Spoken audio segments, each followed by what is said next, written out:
Hi, I'm Tierney Domer. I'm here with Andrew McLean. We're from DevCycle, the feature flag management platform that's built with developers' experience in mind so that you can release faster, more often, and with confidence. Joined here today with Paulo, software engineer at Netlify, here to talk about some of the uses they have for feature flags, as well as the migration process from LaunchDarkly to DevCycle. Paulo, thank you for joining us here today. Yeah, thank you for having me. Anytime. All right, so let's dig into it. Maybe you can tell us a little about your current role and responsibilities. Yeah, so I've been at Netlify for over 2 years now, part of the networking team, or as we call it internally, application delivery network team. And yeah, we're in charge of everything that's related with serving content, executing functions, or lambdas, in this case, edge functions, yeah, static assets, proxying, basically a lot of networking heavy workloads. Gotcha. Can you tell us a little bit more about the team structure? Like how many people are on it, what kind of roles they have? Yeah, so right now that this team, I think we're about 8 engineers plus a manager. And yeah, we're part of like a whole, what we call pillar. We call it pillar, which is a group of, I think, 3 or 4 teams right now. And yeah, as a pillar, like the purpose of the pillar is it's the end to end, the builds, the integration with frameworks, stuff like that. Gotcha. So what's your tech stack currently? What languages are you using? We use mostly Go or Golang, um, and we have some C++ as well for most um, performance sensitive stuff like the caching, and we do some Ruby as well, mostly for API related stuff. Hey, Paulo, thank you so much for being here. So, now the big question, DevCycle, a feature flag management platform. What is Netlify using feature flags for? And specifically, I guess, what is your team using feature flags for right now? Yeah, we use it for a lot of stuff. Like we really I think take advantage of most things that we can do with feature flags nowadays. I think the most obvious scenario is we have a new feature, or we're doing some code change. We put a feature flag around it and just slowly release it to a percentage of users, measure, iterate, stuff like that. That would be like the case we use it the most. Um, but we also have other use cases. For example, we do long-standing configuration on services based on feature flagging. So, for example, some feature flags can live for years on a service that we own, just because we might use it or we might tune a value that a feature flag gives out, in case we need it or in case we see something weird on our metrics. For example, or one example would be like socket timeouts or on our CDN nodes. Like we can tune that as we see fit. We don't really like. I think we got it pretty spot on that specific scenario, but like that's just an example of the things that we can tune without having to redeploy the service and stuff like that. Yeah, more use cases. I would say, yeah, we have another use case which is like on Netlify. There's different types of accounts, and so different types of accounts have. We usually, whenever we're doing a new feature, we usually choose to roll to the free accounts first, so we can try it out without risking big contracts. And yeah, we really use it. For example, we use a lot of reasonable audiences, for example, for that. And yeah, I would say that those are the three major things that we use the feature flagging for. I'm sure I'm missing a lot. Like we do a lot of stuff with that. Amazing. Thank you so much. There's so many amazing use cases for feature flags in there. So you talked about the idea of long-lived feature flags. And so I'm super curious, when you're sort of implementing feature flags into a project, what is the kind of the end-to-end life cycle for feature flags for you at Netlify on your team? For the main use case I said before, it would be just adding it to the code, configuring it on DevCycle. Or personally, I use DY a lot. I love it. And so, yeah, I'm gonna talk like in a more personal way because different people do it differently. But I usually just enable it straight away on staging, or basically configuring it to something that I know I can test in staging. Leave it there. Depending on the feature, how critical or how sensible it is, that may stay there for a while or not. And then I start, rolling it out to percentages of users. It may depend on the type of their account, on their region, on a lot of different factors that we can gather from requests, which is our business. Just we serve HTTP requests and responses, hopefully. And after that, the rollout goes on and on. The velocity depends. Usually, I'd say it can either be on the same day, the full rollout, or it can take a month. After that, we kind of leave it there for a while because depending on features, some features are more critical than others. Some customers may, for example, complain they see a particular error, and you may need to disable the feature just for them. So we kind of like that quick reaction time whenever we want to release features. And after that, once we feel comfortable with it, we just remove it from DevCycle. Amazing. Great. So you're talking kind of about like error reporting, QA, and so the idea here is that like you're rolling out a new feature and a user may face a new error, and so your QA team can actually use a feature flag to kind of target and turn off that feature for that new user. Is that something that they do themselves or that they do working with you? I'm just really curious about sort of who has full control over who's using feature flags in production on your team. Yeah, we don't really have a QA team. We kind of do our own QA, but we do have a really good support team, and we basically have very strong communication there. The support team is very active with the customers, so whenever a customer files like a support issue, support reach out to us, and we're the ones usually, like the engineering team is usually the ones either deciding to disable the feature flag for the customer, or just doing like a fix on top of the feature flag. It all depends. Like obviously, it all depends on the situation. But usually, I would say in our particular case, we're doing the switching off. There are other cases that is not true. Like support is perfectly enabled to also configure feature flags on DevCycle. I'm just talking about like this particular case of rolling out features. Great. So it sounds like feature flags are obviously a core piece of your development process. And anytime you're releasing a new feature, you're integrating feature flags in there. And the CLI has been a really valuable tool for you about doing that with DevCycle. But I'm curious, as a team with so many feature flags, how do you go about organizing those feature flags? Like, are there specific naming conventions or what are kind of the specifics behind how you organize the feature flags on your team? It's an interesting question. So we're my team, or basically our group of I want to say our pillar, but there's like a couple of teams that are very like they coexist a lot. Like they're very coupled together, and we have our own separate project on DevCycle. So like our feature flags don't get muddled up in other uses within the company. Inside of that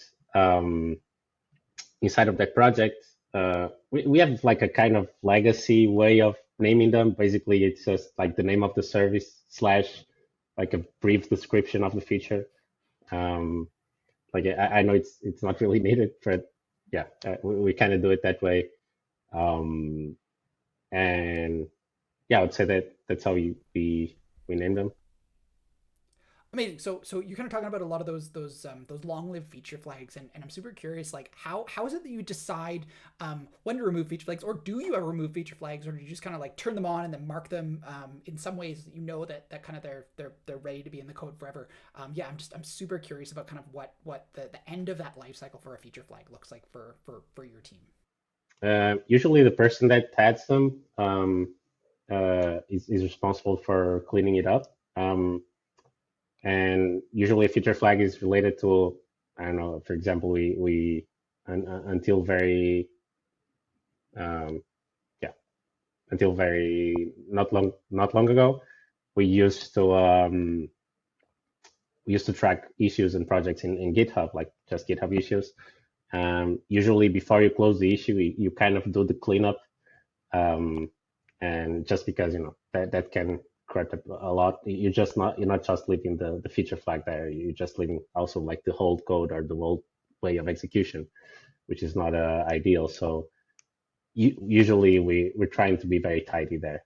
But it's also true that sometimes it has been the case that just the person doing cleanup just cleans up 10 feature flags at the same time.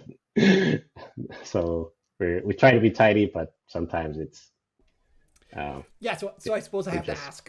So we obviously have a DevCycle, we have a GitHub integration.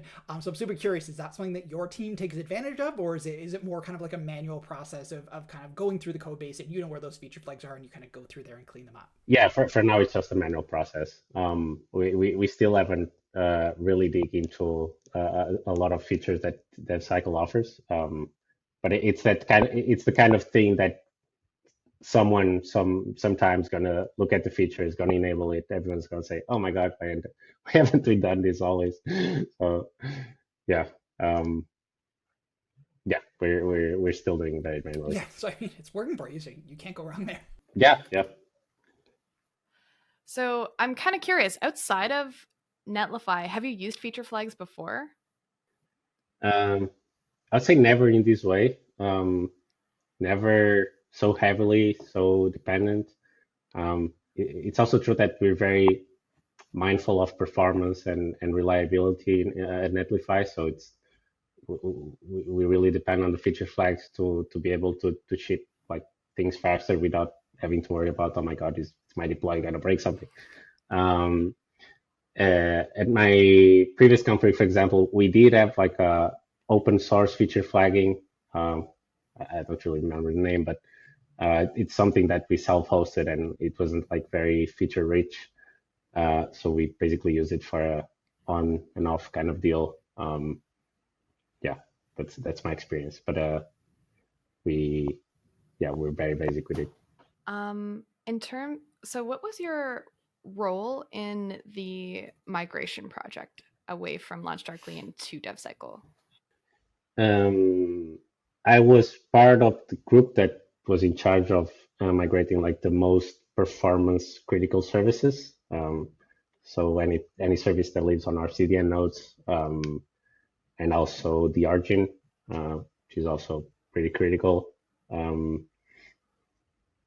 And yeah, that was basically it. I would say most of like the transition of the feature flags on those services. So you're the perfect person to kind of answer this question. So there's a lot of conversations that we have about folks that are looking at kind of moving from kind of one vendor, one provider to another provider. So I'm super curious, like what did that process or what did that life cycle look at kind of moving from one vendor over to the DevCycle platform? What is the process? So we're kind of very careful because, as I said, like we're putting long-lived configurations on the services that definitely affect the experience that we have and how we perform. So it's not something that we can take lightly. Just switch the feature flag and stuff like that. That would be, we're I would say optimistically skeptical on whenever we add new dependencies on our services. So I can tell you just how we did it. So we started off by just, building kind of or adding DevCycle to our wrapper of feature flagging. It's just like a tooling detail, but and then we add that to our services, and we started evaluating DevCycle on the background. Like whenever a feature flag was going to be evaluated, we evaluated both for LaunchDarkly and for DevCycle. We measured the execution times. We measure whether the values matched, the evaluations matched. So the times we measured the times so we know that this is not going to cause like a performance degradation, stuff like that. And we measure the values for ourselves just to avoid human mistakes. If a value is wrong, it means that like both feature flags should be in LaunchDarkly and DevCycle evaluating to the same thing. So if that's not true, like that's probably a human mistake somewhere down the line, configure the flags. And yeah, we're very aware of resource utilization. So we wanted to know if adding that these extra evaluations or evaluating feature flags in DevCycle would cause more CPU usage, for memory usage. Like we're kind of very mindful of all of that because again, like the CDN nodes have to be pretty performant at all times, and just feature flags are not an exception. So after we validated that everything is fine, we started just evaluating DevCycle, the feature flags with DevCycle, and we started basically deleting them one by one from LaunchDarkly until we were done stock for free and we could just clean up all entire code. So I'm super curious around the implementation of that kind of feature flag wrapper because I find that so fascinating. Was that built because you kind of had already planned to kind of build in to ensure you never were having to deal with vendor lock-in, and so you could kind of just input whatever feature flag vendor you were looking to use, or kind of what was the reasoning behind that wrapper that you just described? Yeah, I wouldn't say the goal is to not be vendor locked. I would say the goal is to have a healthy configuration that you can just put into every service without thinking a lot about it. It's a difference between every team just checking out to configure DevCycle or configure whatever, and every team just adding the flag, the library and using it. It's true that it also abstracts like the most of the implementation, but I wouldn't say that was the main goal at all. Amazing. And I'm super curious, is that wrapper something that is sort of used sort of company wide, or is it something that you sort of just use within your own team? The wrapper is for Golang. I would say every Golang services are using it. I'm not really sure. I'm not looking into every Golang service, but I would say so. So I love that. I love that kind of process that you went through. It was sort of evaluating us. It was like a battle to the death between us and LaunchDarkly, and DevCycle came out on top. So that's kind of amazing. But I'm sure that kind of during that kind of transition process, there were some like moments and some sort of challenges that you had to overcome. So I'm super curious, like what were some of those challenges, and then kind of what steps did you take to kind of get past them as you were going through the process?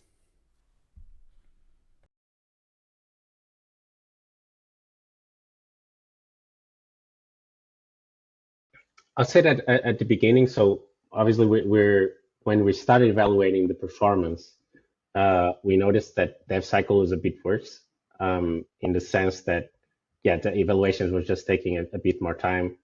And we talked with the DevCycle team, like they were super supportive, or you were super supportive, and we quickly got like to the reason why that was. Like it was basically an implementation detail on the Golang SDK, and the team was super helpful in iterating over that and providing us like with a new version of the SDK that just flew LaunchDarkly out of the water. Just was pretty or much faster. The allocations were great. So we're also on top of this, we're also like doing on top of the latency and resource usage, we're also like taking, for example, memory profiles, CPU profiles from the service.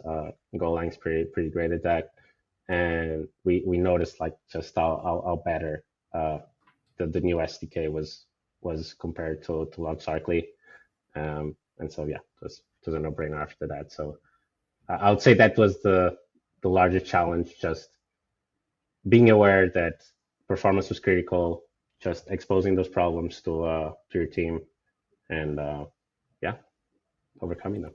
Yeah, our teams were pretty excited when they saw the graphs after the new implementation. It was pretty fantastic to kind of see them go like from this to this. It was pretty awesome. All right, over to you, Tierney. What were the tangible differences that you experienced in your workflow after using DevCycle? Tangible differences. There wasn't like this, and this is totally a good thing. There wasn't like a big tangible difference. We're just happy to, be able to depend on feature flagging without having to worry about it working or having to worry about it messing up our services. As I said before, like the main difference was stopping to think about feature flagging as just like a piece or a variable that you can depend on, and start thinking of it like a concept on a group of variables and a group of variables that you can depend on, like something that has a beginning and an end, in the sense that you're supposed to, wrap up feature flagging. Like whenever you have a feature and you fully release it, you're supposed to do the cleanup. You're supposed to do everything that's basically leaves your service in a consistent state. I would say just the change of perspective on how to use it. In the end, we kind of use it the same, but in our minds, we kind of there was a switch there. Awesome. Well, thank you so much for joining us today, Paulo. Yeah, happy to be here.